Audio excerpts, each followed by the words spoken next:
Welcome to Building the Future. I'm your host, Kevin Horick. You can find the show online at buildingthefutureshow.com or follow me on Twitter at Building Show. You can also find it on iTunes, Stitcher, and YouTube. I'm excited to announce that I am now a brand ambassador for the Business Rock Summit in Manchester, England, April 21st and 22nd, where Steve Wozniak is headlining. More details at business-rocks.com. Welcome back to the show. Today we have Saba Sedighi, founder of iStream Social. Saba, welcome to the show. Hi, Kevin. How are you? Oh, very good. You know, up in Canada, it's cold. Today it's snowing, but that's all right. You're in sunny California. I'm extremely, extremely jealous. Yeah, we don't exactly have a winter here, but I can't complain about the 80-degree sun. So. Totally. Yeah, no, fair. What, you get like 6 days of rain and something like that? I don't know what rain is. What's rain? Yeah, there you go. So I'm curious then, maybe let's kind of get to know you a little bit better and kind of cover where you grew up. Yeah, so I grew up in Vancouver, Canada. So I'm Canadian raised. Nice. I grew up there. Were you born in Canada? No, I was actually born in Iran. I was born in Tehran. My parents immigrated to Vancouver, Canada when I was 2 years old. My sister is a Canadian. She was born there, but I am not. I was raised there for 12 years, and then we actually, when I was going into 8th grade, we moved down to Southern California to be with more family. Oh, okay. So I've been in Orange County for the last 10 years. Oh, wow. No, Orange County, that's a nice area too. It's not a bad place to transition to, but now I have zero tolerance for the rain that I used to be really comfortable with. So I'm kind of curious then, where did you go to school, or like what did you take at school? Yeah, so I went to school I was planning on becoming a doctor. Okay. I was pre-med, a very typical Persian child.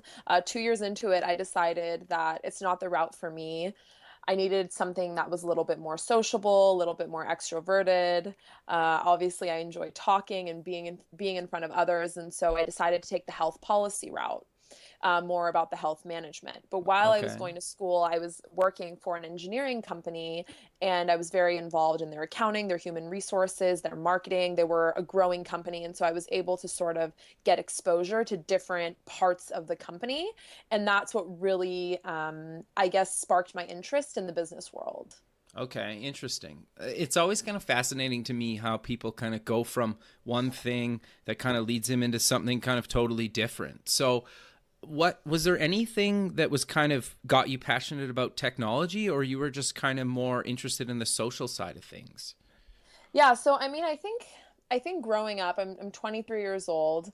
It's really no secret. I grew up with seeing technology emerge. So when I was in middle school, it was like the internet was coming out, and it was the cell phone revolution. And then all of a sudden, FaceTime and going into like Blackberries and all these phones. And so the way that I really got into this space was because I grew up as a millennial. And so I saw how MySpace was coming about. I saw when Facebook was coming about. I remember when I got my first smartphone, when I transitioned from the Blackberry to the original iPhone. So I kind of saw this evolution, and it was always interesting to me, the different apps, the different social networks. And I wouldn't say there was a moment in time where I became interested in technology. I was always very immersed in technology. But it wasn't until I decided to leave my job at the engineering company that I realized that that's sort of where my passion has always lied. I was always the one that was telling my friends which social platform to go on. I was always that person that was telling someone about the Apple news or the other technology news about Google. And so I think when you look back at sort of the way that you grew up and the things that interest you as a child or a young adult, I think it gives you a lot of triggers as to what really makes you tick. And that's what I tapped into once I decided to transition out of the field that I was in. Sure. No, that makes sense. So you do kind of video streaming stuff. So how did you kind of get into that then? Yeah, so it was an interesting kind of evolution. After I left my job, I was working on a Kickstarter campaign, and I was running their social media and their marketing and project managing, which is what my background was, sort of in project management. And when I finished the Kickstarter, what happened is that Meerkat and Periscope had just come out. It was Right. just when South by Southwest ended. And so it was this perfect storm of events where it was this huge opportunity, and it was this whole new social media channel that was opening up. And although Periscope and Meerkat and live stream are not new concepts, they were, because at the time that they had previously come out in 2010 and 2011, the technology that we had and the access to the smartphones that we had were not actually, they weren't up to date, right? So Sure. people couldn't stream on their phones constantly. Data costs were very high. Cameras were not as good. Cell phone qualities were not as good. They didn't have the bandwidth. But now in 2015, everyone has a smartphone, right? Everyone has these data plans that can support the live streaming technology, and that's what really made the difference. And so I Interesting. became I became really interested in how this is going to change the social media space. And I mean, I'm sure you pay close attention to social media, and you've noticed that, although Facebook is still very relevant, it's very noisy now. And there's Yep. always something new that people are looking to jump into. And so right now, probably the hottest social media platform is not Periscope, I'm sorry. It's Snapchat. Yeah, fair. I would And say, especially with certain age ranges. right. So right now, every company from Taco Bell to Tarte Cosmetics to Airbnb to, the local surf shop is going to be on Snapchat these days. And I think there's just this natural evolution of where social media is going. And that's one of the articles that I wrote a few months back, is called "Is Live Stream Here to Stay?" And the argument I make is that we have been conditioned in a certain way, and the behavior from Instagram, which is very stagnant content, to Snapchat, which is partially real time because it's fleeting after 24 hours, and moving towards that live stream is just inevitably where we're going to end up going, Sure. whether it's in 6 months or whether it's in 24 months. It's going Well, to happen. Well, I think like I get that this is not 100% related to kind of what you're talking about with streaming or live streaming, but Google just launched their own live streaming gaming platform. The other one just escapes me right now, but Amazon just picked them up. So like in other industries, and especially in the gaming space, it's really being heavily adopted right now. And I think you're right. It's just kind of coming to social media within maybe the last year, where you could actually do it from your mobile device. And so I think the whole industry is kind of at the early stages of moving social, like you mentioned. I think we're at a really interesting time, and that's kind of why I really wanted to have you on the show, because you're on that like cutting edge of kind of the live streaming space. Yeah, so we're really sort of at a shift. And I think I always talk about it in a way where social media is going to constantly be evolving. It's one of those spaces that's never going to be able to sustain one platform at the same level of interest, because marketers ruin everything, right? And so Fair. when it comes down to it, right, Instagram 3 years ago is not the Instagram feed that you look at today. You're Yeah. constantly inundated by sponsored ads. And if it's not a sponsored ad, it's a blogger who's being paid to show you that product. And so the natural kind of intuition to most people is, okay, what's the next thing? And everyone's thinking about the next thing. And I believe that live stream video is the next thing. And I think the people that are, for example, a lot of people asking about YouTube. And I think that the expectation is going to shift, and people are going to expect real time video content creation, and they'd want to actually engage with those people that they consume live and in real time. Sure. Like I know Mark Cuban streams, I think on Periscope all the time, just kind of like behind the scenes footage of Shark Tank. And people talk about it. And I've heard people talk about it that should know nothing about the space at all. And I'm like, really? You watch Mark Cuban live stream on Periscope? I'm almost like blown away. So when it hits certain groups of people, I think it's really here to stay. And I think it's there now. Yeah, you bring up a good point about sort of the different areas that it's hitting. So obviously Mark Cuban is a technology entrepreneur. So naturally, he's going to be very fascinated by the Periscope technology, and he's going to want to jump on it and understand sort of what's going on. Sure. But Mark Cuban has also become, like you said, with Shark Tank, a household name. And so sort of that entry point for Periscope is really great because influencers such as Mark Cuban, Kevin O'Leary, Marcus Lemonis, these are all people that have shows on CNBC that reach the masses of our nation, are able to actually consume this behind the scenes content through this media channel. And that's really all it takes for the long game of one of the advertisers, one of the brands, when are they going to get involved is when they see the masses. Sure. No, that totally makes sense. So if I want to kind of get into this space as either, a blogger or a company or whoever, how do I kind of go about starting? Yeah, that's a good question, Kevin. So, what I always tell the clients that I work with is that you have to decide what kind of content you want to be putting out there and producing, and what are your objectives. So, the two main platforms that I focus on for live video are Periscope as well as Blab. Blab.im is a live streaming video platform that allows for four people to be on screen at the same time. And you have the ability to change the topic during the show. So it creates for a lot of dynamic conversation, momentum in the room. And you can also change out the speakers. And so, for example, if you and I were in this Blab room, we can invite two people and then 10 minutes later kick three of them off, kick all, I could kick you and then the two guests off, and then we could rotate out new people. Oh, And so interesting. this allows for a live video streaming platform that creates dialogue and really creates like a production. And so when I talk to my clients, I say, okay, what kind of content do you want to be putting out there? Because ultimately, live video is a form of content marketing. And Sure. so if they say that we have events that we already do, we have experts that we already have, and we just want to get our information out there, I would say, okay, you could use Periscope. That would be a great tool for you because it broadcasts.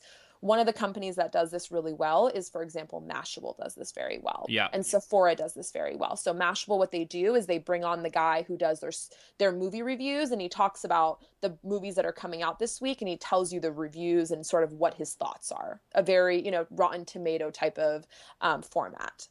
Okay, The other interesting. way, the other way that some brands are using it is a company like Sephora, who has the brand equity. They're already there. And what they do is they actually, when they have a new product they're going to put into their stores, they sort of do a broadcast and they feature it on their Periscope, and they give their audience and their community the opportunity to see that and have access to it.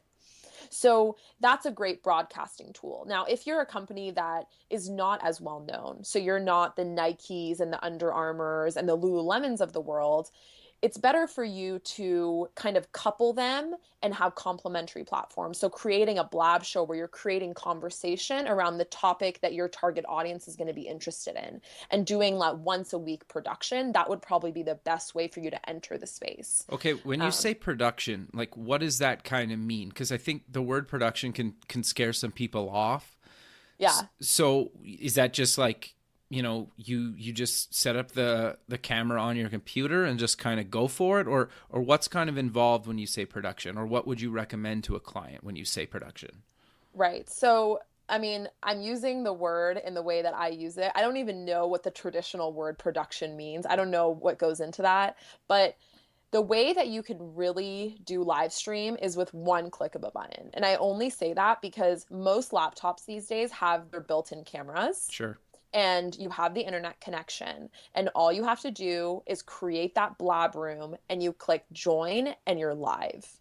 And you have to have, even if you don't have, really fancy podcasting equipment or video and audio equipment, you can still create a really, really nice quote unquote production. Sure. And so the barrier of entry is extremely low.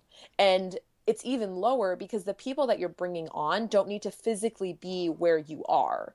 They're going to be calling in from wherever they are with their laptop, basically. And so when I say production, I mean that you are producing content. Okay. That's You a are really good way to put it, actually. you are producing content, and you are doing it intentionally, and you are ensuring that you are being consistent and intentional with your strategy and the way that you're executing. So no, that's really good advice. So do you basically would you recommend, say, like every Tuesday at 1 p.m. or something, you're on talking to people, or and you kind of create like your own show, or how would you kind of go about doing that, I guess? Yeah, so let me give you like a quick example. Sure. So let's say you're a dating app, right? So let's Okay. just use a startup for instance. Let's say you're a dating app and you're like, Saba, I'm having a lot of trouble. We don't have user acquisition down pat. We're trying to find another channel of content marketing. We can't penetrate the blogging. It's difficult for us to get a Twitter audience. It's hard for us because we don't have the budget to basically invest in Facebook. What do we do? And my suggestion to them would be, I think you guys should invest in having a live video show on Blab every single week. And if you can, twice a week. And what does that mean? That means thinking through a strategy, which is the part I help with, thinking through a strategy of how you're going to create a community around whatever your product is. So for the dating app, there's so many different things that you can talk about. You can talk about the best places to take your date, do's and don'ts of your first date, sort of what are the first things that you should say, how to weed out bad people. So there's a bunch of content that you can create around just the dating topic itself.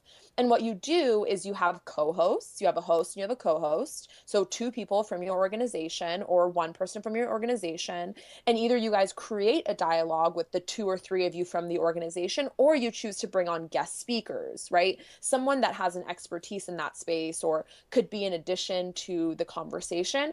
And you create that dialogue. And as you create that dialogue, you're having people come into the room and engage with you. And while you're doing that and the conversation is evolving, you're tweeting it out to your Twitter audience and you're growing that community and you're cross promoting on the platforms. Sure. So can you save these shows for people to view later, or are they kind of one-off things?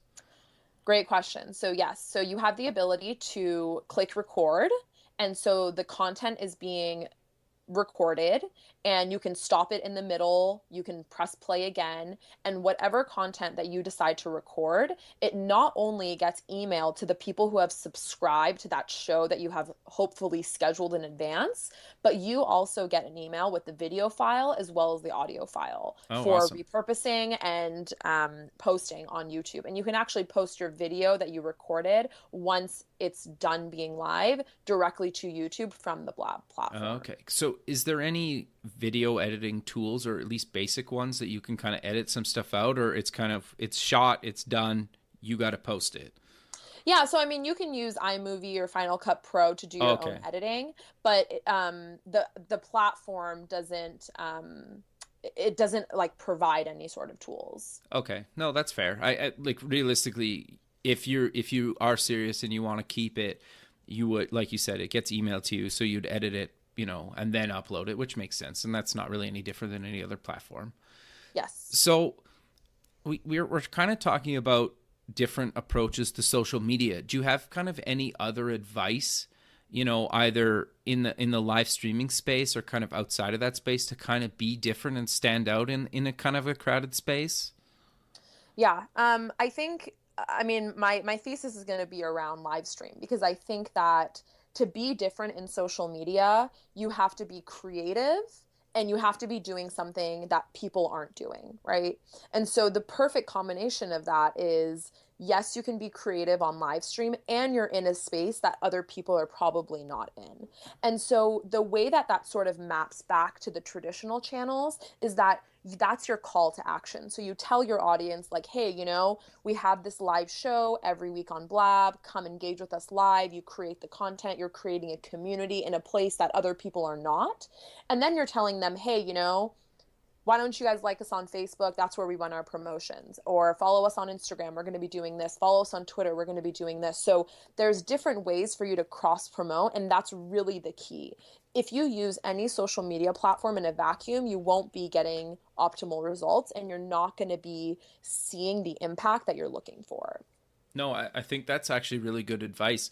One thing that I just thought of that I'm kind of curious about, do you there must be people that are kind of scared to live stream, and how do you kind of, what do you tell them, or have you run into that? As I would assume people are like, I don't want to be on camera, especially weekly. Yeah, I mean, I can answer this very easily because I was one of those people. Okay, fair. I was one of those people who, before Periscope and this live streaming evolution sort of began, I hadn't recorded one YouTube video. There was no videos of me online, and I wasn't someone that enjoyed being on camera. And the nice thing about Blab and creating live video content on these platforms is that there's this element of naturalness. And there's this element like you're basically on Skype with three other friends. It's not Okay. something that you have to teach yourself. Of course, the speaking aspect of it, of making sure that you're being very clear, you're not saying, you're able to articulate your message clearly. Those are just more public speaking skills. They're not necessarily video skills. Fair. And so I think when it comes down to it, I think if you just are comfortable with what you're talking about and you just learn to embrace sort of the awkward moments you might have or the slip ups you might go through, or, you know, if you want to make a funny joke, go ahead and make that funny joke. We're constantly talking about authenticity and transparency in the marketing world, and that's what really gets people. Go ahead and be yourself. That's one of the things that I take a lot of pride in doing both of the shows that I currently do is I'm myself. I laugh, I make a joke, I'm sarcastic, you know, sometimes the co-hosts kind of, you know, pick fun at each other, and that's a part of the entertainment in addition to the content that we're providing for our audience. They're looking for that human element. So don't be scared to embrace it. No, I think that's really good advice. And to be 100% honest, and I've said this on previous shows, did the radio show and kind of podcast because I fear social or speaking in public. And you're right. Like sometimes it's awkward sometimes you say and I don't know, or you'll hear me say kind of oh, you know, or there's a handful of them, right? And I'm trying to get better, and I think as you do more and more of them, you even listen back to past shows, you can say, oh, I say that a lot, I should try to cut that out. And I think everybody's working on it, no matter kind of how far they are in their journey, right? Yeah, you're completely right. I mean, with anything, whether it's live video, whether it's working out, you know, cooking, Sure. whatever skill that you're trying to get better at, you're never going to get better if you don't just start, right? And it sounds very cliche, but that's kind of how I approach this. I said, you know, I'm not going to be the best at it the first time, but great. I'm probably not going to have an audience the first time I do it. Sure. Now, for the tech show, we're 18 episodes in. For the Social 545 show, we're 10 episodes in. Now we've garnered an audience, we have a community, and I've gotten much better at my presentation skills. And so I think naturally, sort of, it evolves in the right way, and you shouldn't get caught up in all those barriers that you create for yourself, mostly mentally.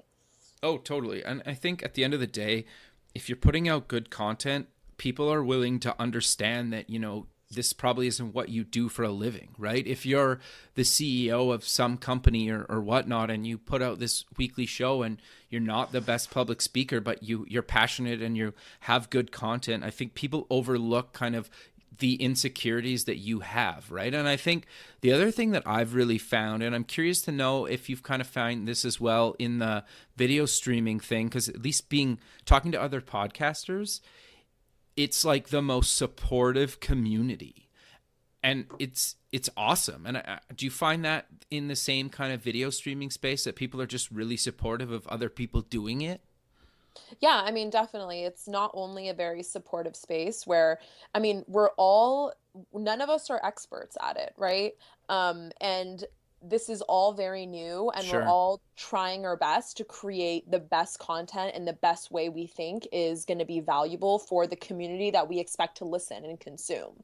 And so it's a learning process for all of us. And so not only is the community very supportive and everyone sort of knows each other because it's so small, and we're hopefully, you know, looking, you know, 3 years down the line where it's going to be very big and it's going to be like the Instagram community with millions and millions of people, but it's also very self-policing. And so for the people who are scared of trolls, or they're scared of people that are going to come in and sort of hate on whatever content they're doing, I mean, that really doesn't happen. It's very far and rare.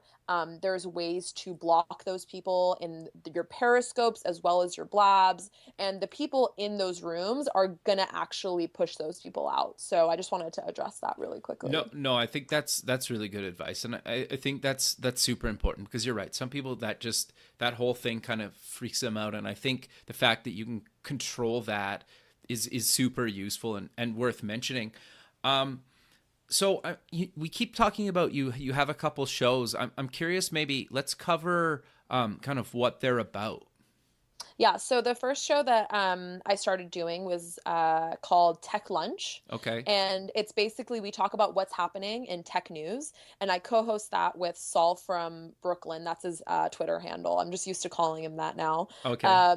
He works in technology and tech in New York. And then my other co-host is actually the CEO of the platform, Sean Puri from Blab. Oh wow. So yeah, we say that we're tech news with character, and so we basically curate a list of tech news that we feel is interesting and relevant for our community, and we discuss it, and we always have a question around it. So if we talk about a company making a certain decision, there's a question around that. And so we discuss that question and we allow for audience members to call in and chime into the conversation with us. And so it's very interactive, it's real time, it's really fun. It's a really great show. So we do that every Thursday at 2:30 Pacific on Blab. Okay, and then I'm curious, do you post them after somewhere or is it just kind of like it's over and done with?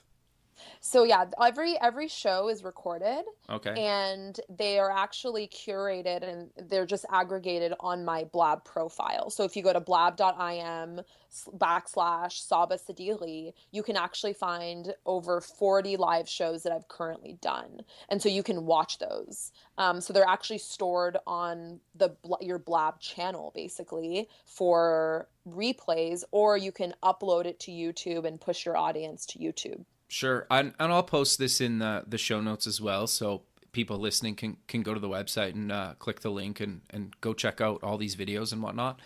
Yeah. And okay, so what's your other show about then? Yeah, so the second show is called Social 545, and it's what's trending in social media. And everyone always asks, what is the Social 545 about? And the answer to that is we're trying to think of a clever way for it to be very memorable. And I think we've been quite successful, I should say. And 545 is when we actually go live on Blab. So every Thursday at 5:45 Pacific, we go live, and we don't start recording actually till 6 p.m. And so we decided we wanted to do it at an off time just so it's a little bit more memorable.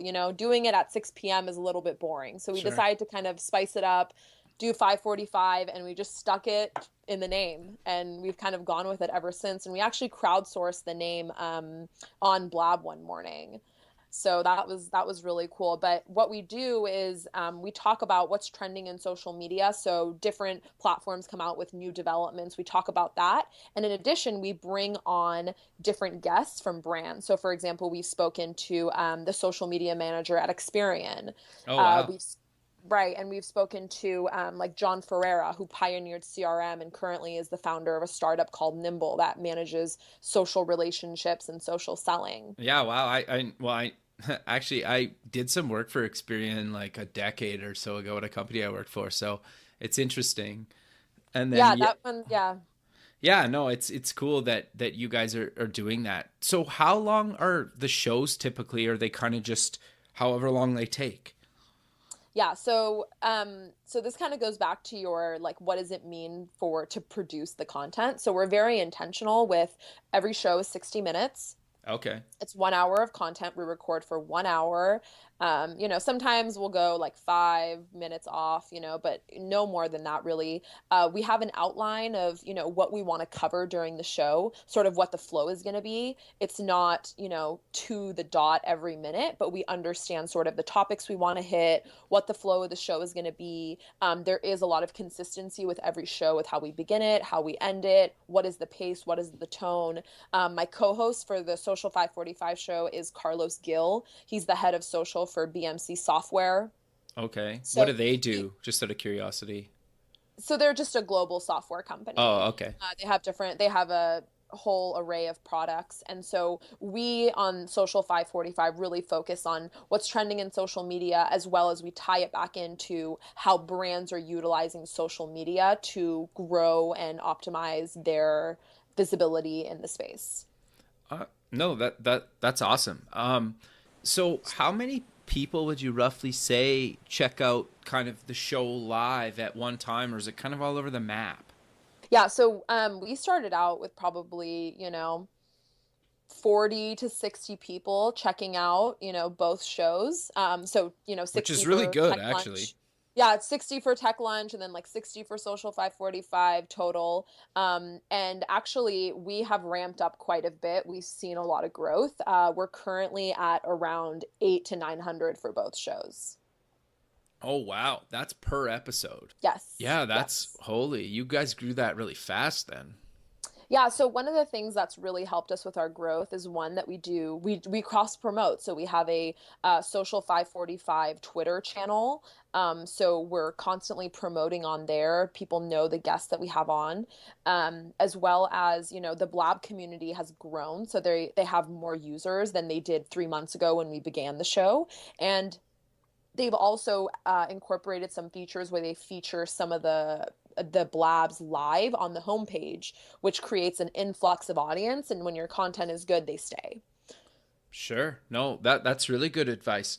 So we kind of mentioned, or I mentioned in the intro, that you have a company called iStream Social. Do you want to kind of maybe talk about what it is and kind of what your approach and the types of clients you work with? Yeah. So basically, iStream Social, I decided to begin this marketing consulting agency to basically help people understand how to grow their social media presence with live stream. So the premise is really like expand your world with social, but it's also to do it in a way that's more innovative. And the innovative way right now is to do it with live video. And so most of my clients, they're either already have a large presence on social media platforms and they're like, okay, we want to do something new, we want to do something interesting, we want to be the trailblazer, how do we do that? And I say, well, live video is a great opportunity, and we talk and we strategize, and I walk them through and I coach them through sort of how to go about live video, what are the do's and don'ts. I've been doing live video content on Blab now for over 4 or 5 months. So I've done over 40 live shows. Oh And so I've wow. learned a lot in my time doing that. And there's a lot of little things, as you know, that make a big difference. So that's the first type of client. And then the second type is the one that has no social media presence. They have no brand equity, no brand awareness, and they're really trying to get into the game. And for those type of clients, I mean, they're extremely intimidated by Facebook and Instagram and all these very well-established social media platforms that are extremely noisy. And so their question is always, well, how do we build an audience? How do we do it? Because it is so difficult to do without putting a lot of money towards it. At this Sure. point, we're at millions, right? Yep. And so I tell them, you have to do something that your competitor isn't doing, right? So if your competitor has been on Facebook for 2, 3 years, that's great. But you should come and you should do a live video show. You should start periscoping. You should be where they're not, and you should go all in 100%. And when you do that, you're going to be able to grow your audience and your community exponentially. Because right now, the opportunity is very large because it's not noisy, right? So in 2 years, we're going to be having this conversation and we're going to be talking about the next thing, right? Because this market will probably already be saturated. Sure. And so that's sort of the underlying foundation of what I help my clients with iStream Social is how do you stand out from the noise and how do you expand your world with social in a way that's innovative and different? So, do you find that there's certain companies that are like my age demographic won't understand? Do you kind of get some pushback for suggesting this kind of stuff, or they're, you know what I mean? They're just like, no, I won't really want to just do the Facebook thing, or do you have that kind of pushback? Yeah, of course. I mean, there's always that type of pushback and kind of skepticism about, getting into a new space, right? So first it's sort of, is this going to stay? Why would we, invest in Periscope versus another live video streaming platform that they may have heard of, right? So it's always a platform game versus also like a media, what type of medium.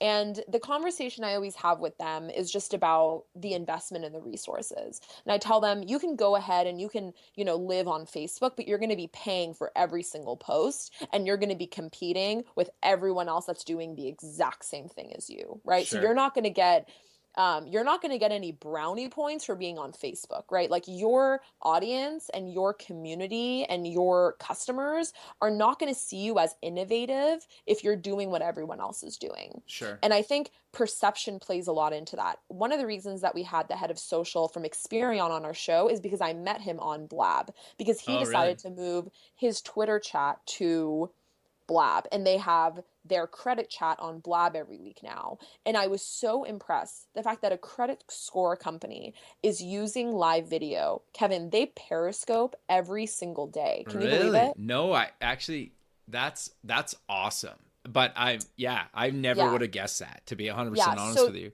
they are extremely innovative. I encourage everyone to watch this. If there's one thing they're going to do after this, is I encourage them to watch the Social 545 episode. It's on YouTube as well as on iTunes.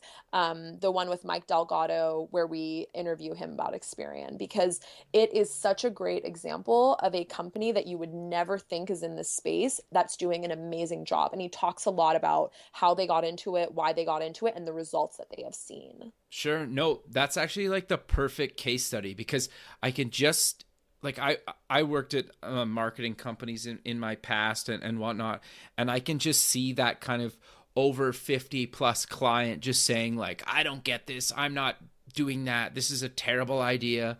And I can just see that, and just that you have like such a good example of basically one of those industries that I think, yeah, it's important to everybody, their credit score, but I think it's not really that like sexy kind of type company that, appeals to younger people. It's usually the older crowd. And if they're really embracing it and doing it, I think that's a really good case study. And I'll post the link to that in the show notes as well. Definitely. I mean, it's just one of those things that's very eye-opening. And, even if, that executive who's older, who, doesn't feel like they want to buy into live video, I tell them, like, that's okay.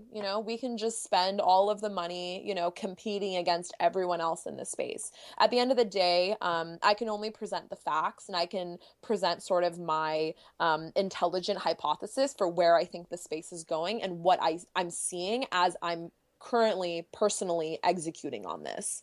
And so that's, you present everyone with the information, you tell them to decide.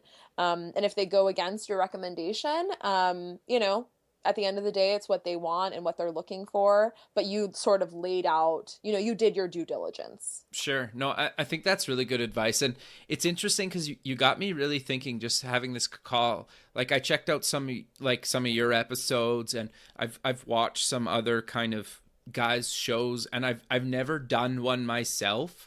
And you got me really thinking about kind of getting into the space, because it's like, why not? Right. And like, obviously the shows, FM radio is a little bit more traditional, and same with even podcasting. It's been around for a number of years. There's a little bit of a resurgence, it seems, a little bit over the last little while, but there's no reason that I shouldn't be kind of promoting and talking about things that I'm passionate about or related to the show on these channels. And I don't really know why I haven't got into it. And you really got me kind of thinking about reevaluating why I haven't got on that and whatnot.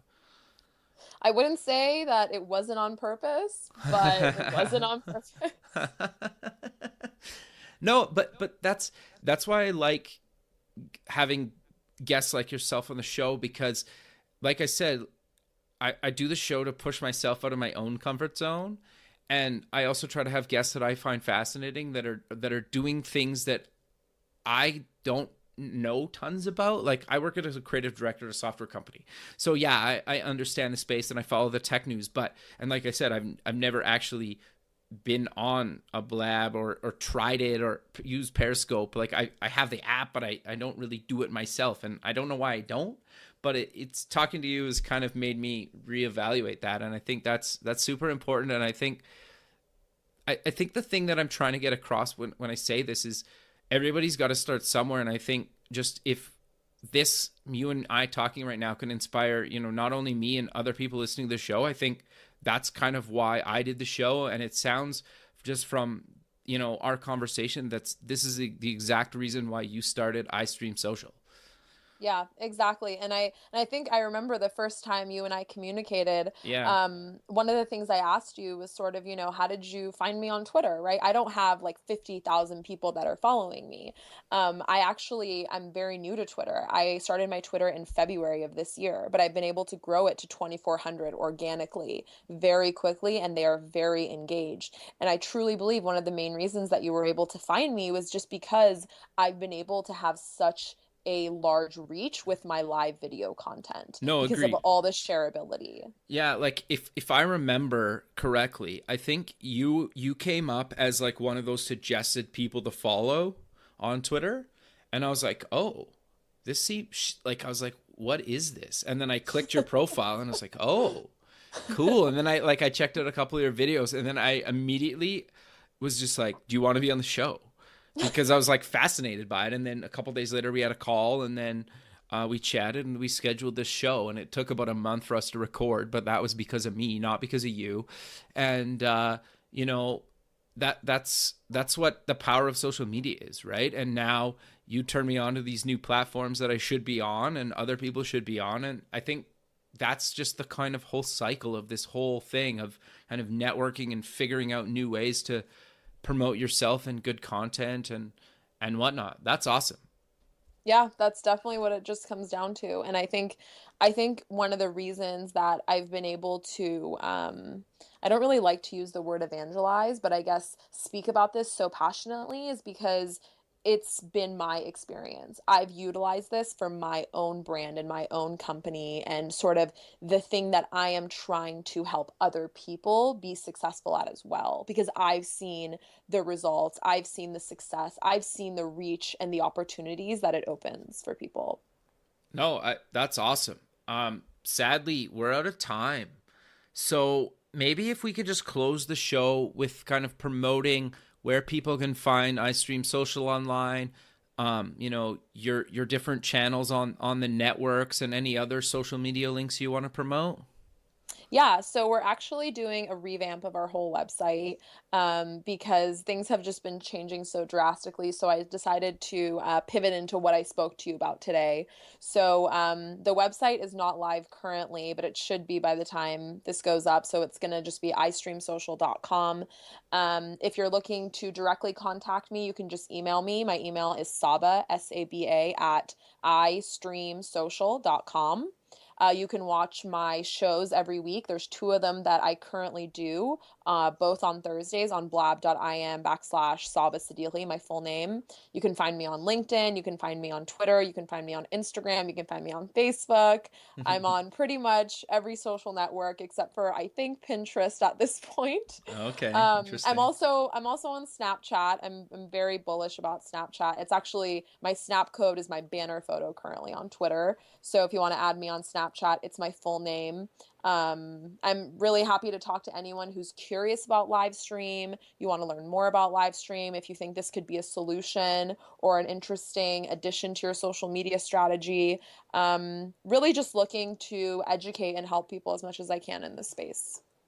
No, that's awesome. This show's been awesome. Thanks again for doing it. And I really appreciate you taking the time out of your busy day and from taking away time from streaming video and recording the radio show. Yeah, of course. Thanks for having me. And I mean, hopefully I'll see you on Blab or Periscope very, very soon. Yeah, I'm thinking about it. You got me really heavily thinking about it. Thanks again. We'll keep in touch, and we'll talk soon.